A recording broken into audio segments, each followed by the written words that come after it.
Bonjour, c'est Céline Mille. Et Charlotte Millard. Salut. Salut, salut.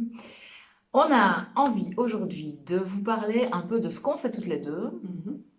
et d'une période plus particulière qui est le moment de la conception et du début de l'incarnation. Voilà. Avant ça, on se présente. Mhm. Je te présente? Vas-y, Ouais. allez. Alors, quand Céline m'a parlé de son projet, j'étais vraiment très très enthousiaste. Et cet enthousiasme, il est lié au fait que je connais Céline maintenant depuis un certain nombre d'années et qu'elle a des qualités intrinsèques que j'apprécie vraiment vraiment particulièrement. Et c'est vraiment pour elle que j'ai dit oui et pour son projet, ce qu'elle avait envie de mettre en place, ce que tu avais envie de mettre en place.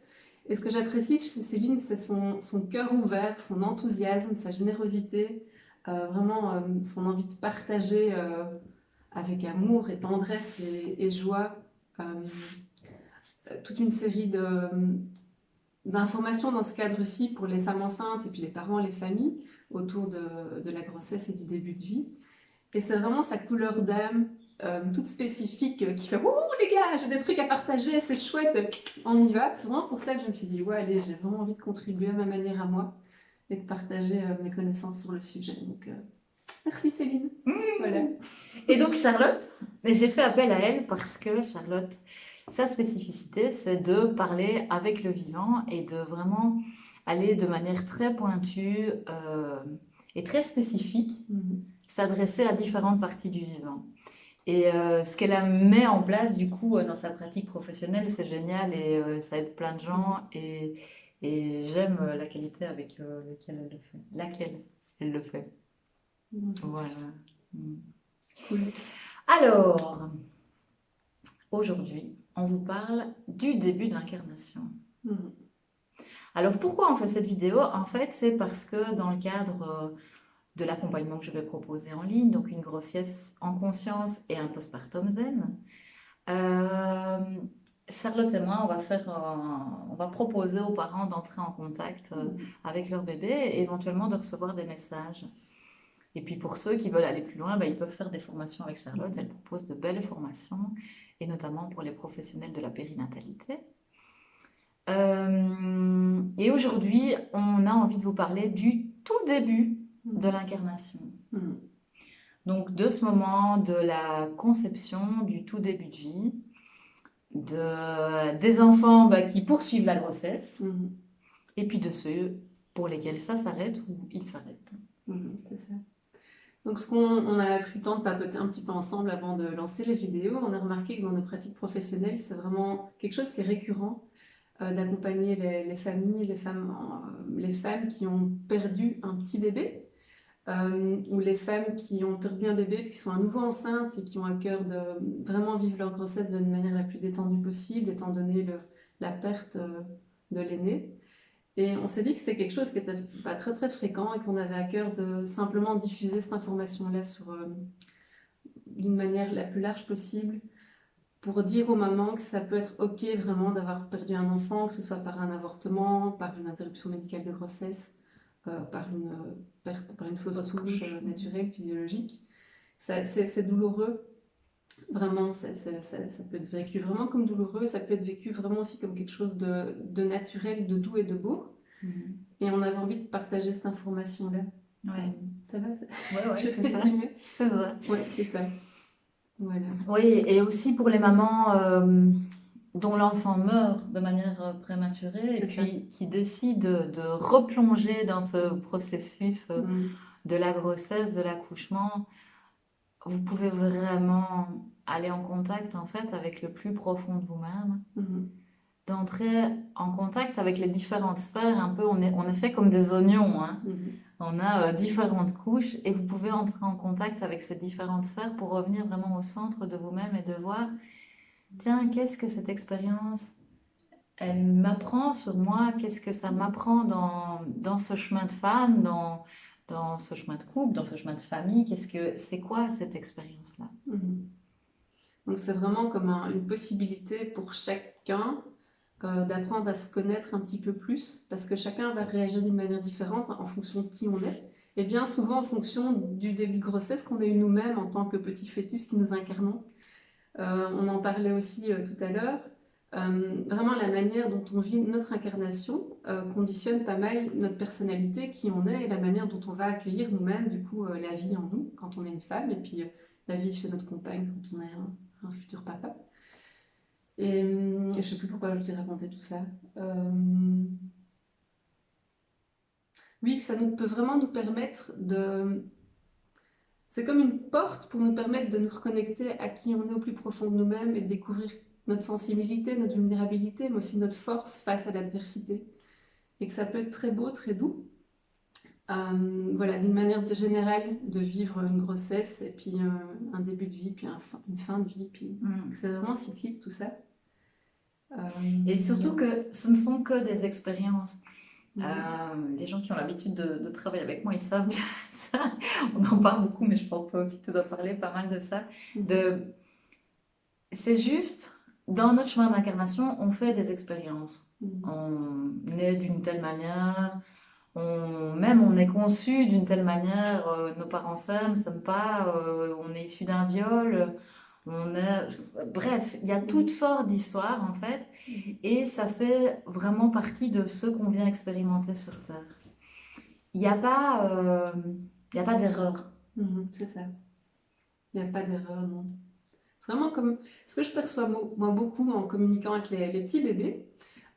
C'est qu'en communiquant avec leur âme, donc leur part profonde, vraiment la couleur spécifique de l'individu qui s'incarne, c'est que l'âme vient vraiment s'éclater sur Terre et vivre toute une série d'expériences, comme tu dis Céline, plein de choses. Et l'âme, elle est vraiment toute, je dirais pas enthousiaste, mais pleine de vie, et tellement pleine de vie qu'elle est prête à vivre plein de choses différentes. Et puis au fur et à mesure de l'incarnation, il y a des pensées qui se surajoutent à l'âme, des croyances, des émotions, et en fait, des conditionnements. Et en fait, plutôt que de vivre notre vie à partir de l'âme libre, on va vivre notre vie à partir de l'âme et regarder à travers des filtres qui sont tout ce que je viens de citer. Et donc notre vie, elle va nous paraître en une fois beaucoup moins fun, beaucoup moins chouette, toute pourrie, toute triste, toute... on va vivre des colères et tout. Et c'est les oignons dont Céline parlait. Tout ça, c'est la personnalité, quoi. Hein. C'est ce petit jeu qui s'est construit au fil des années.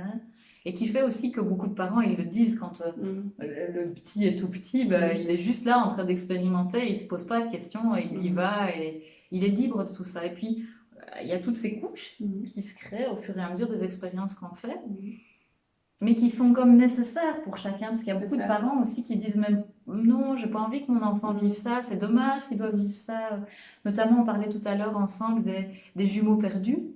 Il y a pas mal de parents qui disent mais oh non, moi j'ai pas envie que mon enfant il doive vivre ça, c'est difficile de perdre un jumeau durant la grossesse. Et en fait, c'est vraiment une expérience de vie qui n'est pas colorée, qui est juste neutre. En fait, pour l'âme, elle vient vivre un truc, c'est de s'incarner qu'un petit jumeau, puis le petit jumeau, lui, il part. Et puis l'âme, elle continue à vivre et elle grandit du coup avec une blessure spécifique qui va la faire fleurir en bout de compte, cette âme, qui va lui permettre de vivre des choses et puis de se comporter d'une manière spécifique plutôt que d'une autre, et de réexpérimenter plein d'autres trucs, parce que l'âme, selon ma perception de la vie, elle vient vivre toute une série de choses. Et il n'y a pas d'événements mauvais, il n'y a même pas d'événements bons en fait, il y a juste des événements qui nous permettent de vivre certaines choses. Et par ailleurs, ce que je constate aussi dans mes accompagnements, c'est que c'est beau de donner la parole à l'âme du bébé, mais c'est aussi très doux, à la fois pour l'enfant puis pour les parents, de donner la parole à la personnalité de l'enfant et de lui dire, mais chouchou, voilà, tu viens de perdre, voilà, on découvre qu'il y a eu un petit jumeau par exemple, on donne la parole à l'âme qui va dire, c'est mon chemin d'âme, c'est ok, c'est cool, je viens vivre l'unité sur Terre et donc pour ça j'ai besoin d'être séparée dès le tout début de mon incarnation, et je vais essayer de combler dans ma vie ce vide laissé par le départ de mon jumeau, pour découvrir que je suis la vie en bout de course, par exemple, un truc du genre. Donc ça, c'est l'âme, et pour l'âme, tout va toujours bien, c'est peace, tout plane. Et puis si on donne la parole à la personnalité, souvent, elle va beaucoup moins bien, et elle vit des souffrances profondes, vraiment. Et c'est doux pour l'enfant de lui dire, mais chouchou, tu vis quoi? Parce que ton âme, elle vit ça, mais toi, tu vis quoi? Et alors là, le bébé, il vit d'autres choses, comme de la colère, de la culpabilité, de la tristesse, de la mélancolie, toute une série de choses. Et c'est important pour moi de donner la parole aussi à cette part-là. Et puis de verbaliser tout ça à la maman, au papa, éventuellement à la fratrie, si c'est juste de les impliquer dans tout ce processus de deuil. Oui, C'est complet, quoi. oui, tout à fait. Et moi, je remarque aussi en parlant avec les bébés quand les femmes enceintes Mhm. viennent, Mhm. euh, eh bien, on peut avoir accès aux différentes strates comme ça. Mhm. Alors, certains bébés, ils vont juste parler au niveau de l'âme et de la sagesse, et donc ils balancent des grands messages. D'ailleurs, les messages que je mets sur Facebook, moi, généralement, ce sont des messages comme ça qui viennent de l'âme, en fait, hein, qui sont pas au sein de la personnalité. Et pour certains, ben, ils vont pouvoir parler plus d'émotions déjà in utero. Alors souvent, les émotions des bébés in utero, elles sont très fort liées à ce que vit la maman et ce que vit le couple. Hein. C'est ça. Dans ce grand tout est un. C'est ça. Oui, je constate vraiment ça. J'ai moi-même été enceinte il n'y a pas longtemps, vu que j'ai un bébé qui a 17 mois. Enfin, c'est ça, donc 16 mois et demi, pas encore 17. Et j'ai pris le temps de noter vraiment tous les processus d'incarnation, enfin tout ce que mon bébé Dao, donc c'est son prénom, a vécu depuis le tout début jusqu'à sa naissance. Et c'était vraiment super intéressant de voir qu'au début, il était comme tous les bébés, un bébé juste la vastitude, puis qui s'incarne de plus en plus. Et que au fur et à mesure, il incarnait son petit corps qui grandissait. En fait, il allait avoir des peurs qui n'étaient pas ses peurs du tout, qui étaient les miennes, en fait, mes peurs à moi de maman, ou les peurs du papa. Et j'étais complètement atterrée à l'époque, je me souviens de me dire, mais punaise, en fait, chouchou, non, c'est pas, je lui disais, chouchou, c'est pas ta peur, c'est la mienne, vire vite ça et tout. Mais c'est papa, non, non, non. Et en fait, il m'expliquait, son âme m'expliquait que c'est indispensable à son incarnation parce que ça permet la densification vraiment de l'être dans la matière. Et que tout ce que moi je trouvais comme nul, pagué, que je voulais pas qu'il se chope tous mes conditionnements à moi, lui il me disait, mais maman, si j'ai pas ça, en fait, je m'incarne pas et quand je nais, je suis une plante comme ça, qui regarde comme ça, qui est pas là en fait. Ouais. Et donc ça m'a détendue. Puis je me suis dit que j'allais juste prendre soin de mes peurs. Et puis que mon petit chou fera ce qu'il veut de son côté avec ce qu'il perçoit de mes peurs, quoi. Ouais. Donc ça, c'est chouette aussi de se dire qu'en fait, c'est pas mauvais d'être stressé, de vivre des angoisses en tant que maman, on fait ce qu'on peut en fait. Hein. Ouais. Et toutes, on fait ce qu'on peut. Parce que nous deux, on est professionnels de la périnatalité, mais on est aussi maman. Et surtout dans nos quotidiens, ouais, c'est ça, dans nos quotidiens, on a juste des galères comme tout le monde. Et on va faire parfois appel aussi à des aides extérieures parce que même si on perçoit beaucoup de choses de ce qui se passe pour nos enfants, on a aussi nos limites. Et nos limites, elles sont aussi liées à nos conditionnements, nos émotions, nos bazars à nous, quoi. Bah oui, c'est sûr, c'est comme tout le monde en fait. Hein. C'est pas parce qu'on sait parler à nos bébés qu'on n'a pas de peur, ou pas de croyance, ou pas de trucs autour de nous en fait. Hein. Ouais. Donc voilà, tout ça. Je sais pas s'il y a autre chose que tu voulais ajouter, toi. Non, je crois que c'est déjà bien. C'est déjà bien. Hein. Alors, eh ben, c'était donc une première partie. Et la suite, elle se retrouvera dans l'accompagnement Une grossesse en conscience. Donc pour que vous puissiez vous ouvrir à communiquer avec votre bébé. Et on se réjouit toutes les deux, je pense vraiment, qu'un maximum de bébés qui arrivent sur Terre soient accompagnés. Ouais, c'est bon.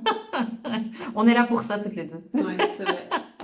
Allez, à bientôt. Au revoir.